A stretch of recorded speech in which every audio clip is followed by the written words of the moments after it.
Teaching kids with autism to play games is tricky.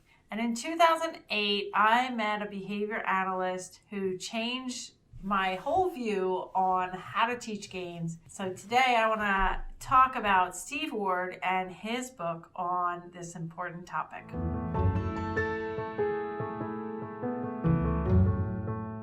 Hi, I'm Dr. Mary Barbera from marybarbera.com. Each week I provide parents and professionals with some of my ideas about turning autism around.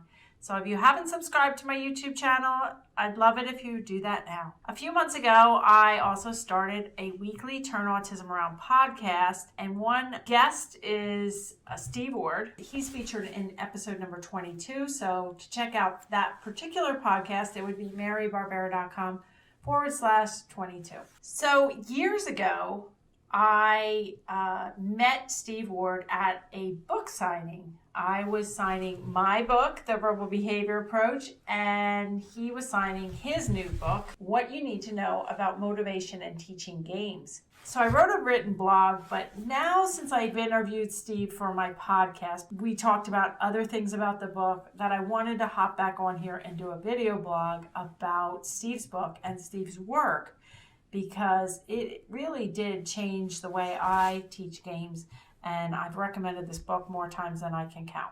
So the book includes an analysis of how games help language, and all of that is in the beginning. And then there are 12 games, 12 specific games, such as Go Fish and Simon Says and Memory, with data sheets, blank data sheets, ways you can adapt the game based on functioning level and language, and just all kinds of things that I never thought of as a behavior analyst. And so when I returned home from reading the book and meeting Steve, right away, and I talk about this in my written blog, right away I wanted to implement these strategies, and I told his therapy team that I wanted to teach him Go Fish and get the Go Fish game better, because he was already playing Go Fish.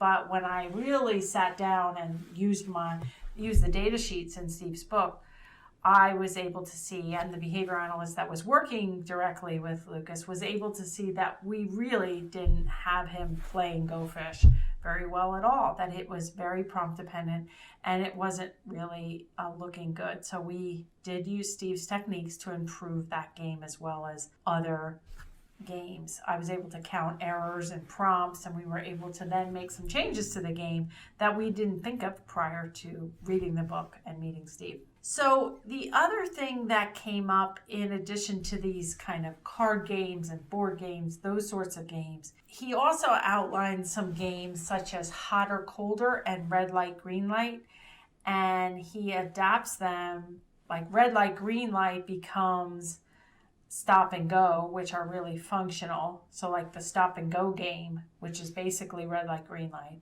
And then hotter, colder game, like a typical game that you'd play hot or colder, is more yes and no. So we really talked on the podcast about how those sorts of games, which are also outlined in this book, are excellent for teaching language and decision making and problem solving. Steve also told me, which I wasn't aware of, that he came out with a second advanced version with, it's called 21 More Games, I think he said. I haven't checked out that book, but I'm sure that's awesome as well. And he has other books too.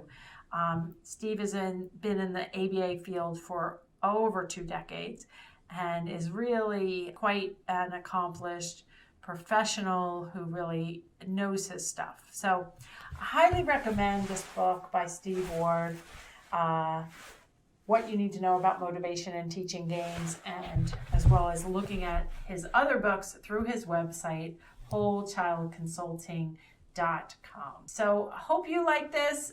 Check out the podcast interview as well, episode number 22. And I'm sure you will love the book as much as I did. Wherever you're watching this, love it if you would leave me a comment, give me a thumbs up, and share this video with others who might benefit. And for more information, you can attend a free online workshop at marybarbera.com/workshop. And I hope to see you right here next week.